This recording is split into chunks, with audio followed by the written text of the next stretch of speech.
This is Democracy Watch. Mark, we've got some major news here in Texas where a bunch of Republican officials are trying to one-up each other one by one in terms of what to do about the Democrats who have fled the state. So can you give an outline, an overview now of what these Texas Republicans are looking to do? Yeah, I think the Republicans in Texas realize they made a big mistakes, and now they are losing their fucking minds.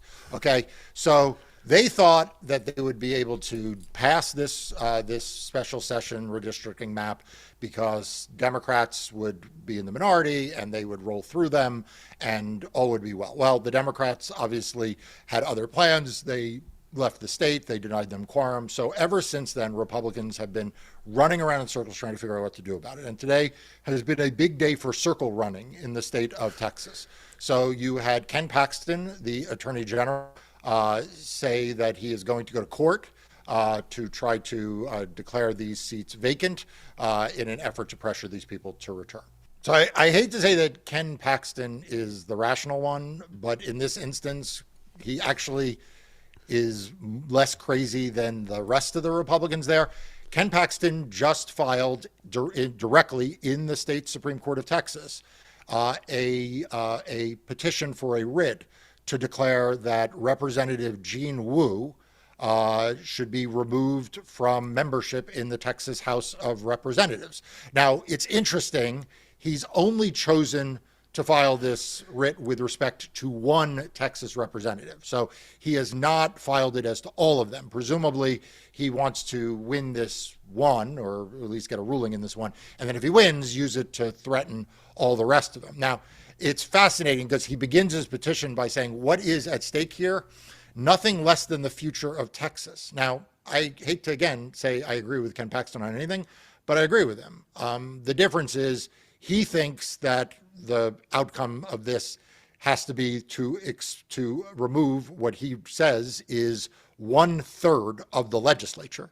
Okay, he thinks that that's that's the way to preserve the rule of law in Texas, and I think that's batshit crazy. I mean, the idea that he is going to say that because Texas Democrats have chosen to avail themselves of the rule of the legislature to deny quorum, that the result of that is going to be the removal of 1/3 of the entire legislature, I think is completely obscene and outside the bounds of what any court could do or should do.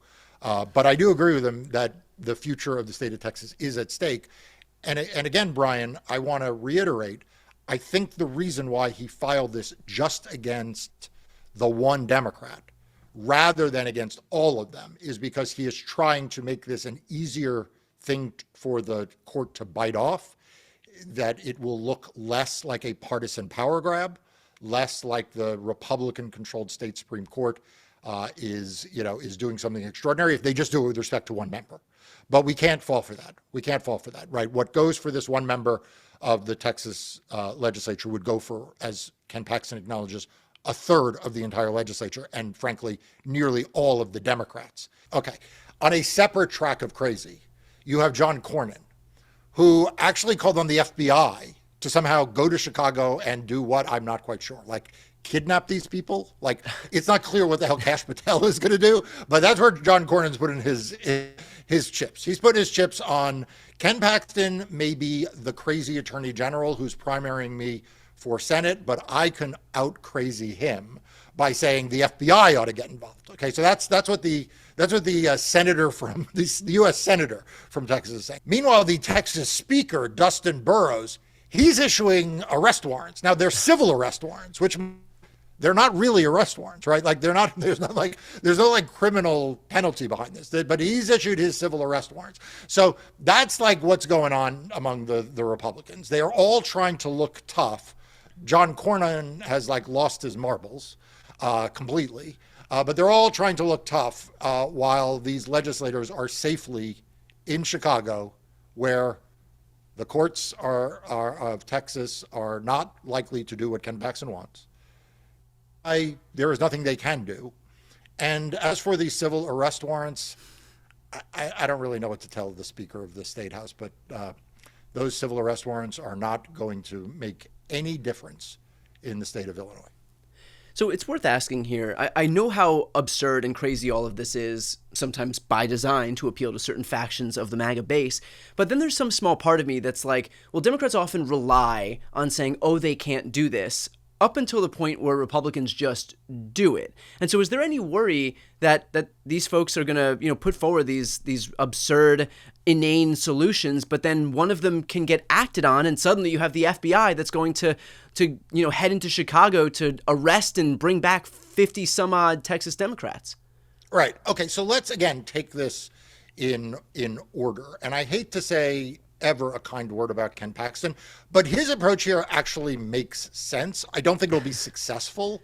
Yeah. But like to a Texas court and making a legal argument. Now, I don't think it is the correct legal argument. I don't think it'll prevail, but he's making a legal argument to a court that if he were successful would yield the result he wants. So kudos to Ken Paxton for at least like checking that box. Once again, I don't think it's going to succeed. I don't think his argument is right. I think it is, kind of like out in left field a bit, but at least he's like in the right ballpark, if not playing the right game.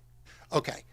The idea that somehow the FBI is going to go to Chicago and arrest these people. I mean, number one, the FBI does not have like plenary arrest authority, right? Like it's not like they are not charged with executing state criminal arrest warrants. If there were a state criminal arrest warrant, which there isn't a state criminal arrest warrant, but like even if there were, the FBI does not have the ability to execute that. Number two, they're in the sovereign state of Illinois. Like it would literally require the FBI to effectively kidnap these folks, at which point they'd go to a federal judge and be like, we need a habeas petition granted because the FBI has kidnapped us. I mean, this is all bonkers. Yeah. None of this is like, this is all just like, theater on behalf of John Cornyn. And to his credit, Kash Patel has not indicated that he plans on doing anything to actually, effectuate this return. Right. So that's number two. Number three, like I kind of feel bad for the beta guy, the state house speaker. He doesn't get to be the alpha male like the others. He's just like issuing paper that says arrest warrant on it, but it's a civil arrest warrant. He's the Speaker of the House, like that, and $2 now probably doesn't get him a subway ride. I don't know what the cost of a subway ride is now. Yeah. No, this is definitely giving like Herschel Walker with his badge on during the Republican primary debate. Oh yeah, this is definitely like fake badge vibes. Yeah. It's worth asking too, because they're going to try to validate this in the courts by suggesting that these Texas lawmakers have vacated their seats. And so can you differentiate the two, at least from a legal perspective, this idea that they have vacated their seats versus using the quorum break as a tool to be able to try and block what they view as, and what we all view as an unfair power grab? Yeah, so a vacated seat, is usually used when you have someone who has indicated, typically directly through words, like I'm leaving the seat, right? I'm going into private business. I'm returning to spend more time with my family, whatever it is, right? They literally say, I no longer want to be in this legislative chamber. That is usually how a seat is vacated. Sometimes a seat can be vacated because there was something that happened in the election that causes so much uncertainty as to who the winner was that the seat is just declared vacant or it's vacated. So in other words, imagine an election decided by one vote and then there is a massive fraud discovered, but you're not really sure who benefited from the fraud. A court can just say the seat is vacated. Yeah. None of these legislators are saying, I no longer wish to serve in the legislature. In fact, quite the contrary. They are taking an official act, right? They are purposely denying a quorum call. Not because they have left the legislature, but actually because they are still in the legislature, right? Yeah. They're affecting a policy outcome in the legislature. So I don't think it is correct in any meaning of the term to say they have vacated their seats. They have absented themselves from the chamber for a strategic purpose, but that strategic purpose is that they are still in the legislature. So I don't think this notion that they have vacated their seat is going to hold any water. But, Mark, you make that argument from a sane perspective. And so isn't there some concern that if you have judges here who are ideologically aligned with Ken Paxton, that these are people who, if they want to agree with him because it's politically convenient, politically advantageous to do so, that they may very well just agree with Ken Paxton's take that these folks have vacated their seats? Look, I think that's an important point, and I'm glad you raised it, because I think we always have to distinguish between what I may think or you may think or others may think is the best reading of the law or a good reading of the law, and where the courts are ultimately going to wind up. Like, look, I think that the Texas Supreme Court has to be viewed through the lens of realism, which is that it is an all-Republican court, and it's a very conservative all-Republican court. And so, might they try to squint and try to find a different way of reading the law? I'm not going to lie to people and say that's not possible, because after all, you and I have seen that in other courts in this country, other judges in this country. I hope they don't do that here. And I won't say I have faith. I have reason for optimism that the Texas Supreme Court won't do that here, because it really would put them directly in the political thicket, right? I mean, they would have, this is not a question of where there's like one legislator who is doing something that's maybe on the edge. I mean, they would have to literally declare vacant the majority of the Democratic seats in the legislature and have them then filled by the governor. I mean, I like to think that even a very conservative court, even a court that may be partisan, would see the reasons why they don't want to put themselves directly in the middle of that kind of what is frankly just a political dispute. Well, famous last words, from your lips to God's ears. I know that you have been relentless in covering this story from every different angle, so highly recommend for everybody who's watching right now. If you want to continue following along with everything that's happening in Texas and on the legal front, please make sure to subscribe to Mark's YouTube channel, Democracy Docket. I'm going to put the link right here on the screen and also in the post description of this video. Please elevate voices that are meeting this moment with the urgency that it deserves, and no one is doing it better than Mark and his team. So again, link right here on the screen and also in the post description. I'm Brian Tyler Cohen. I'm Mark Elias. This is Democracy Watch.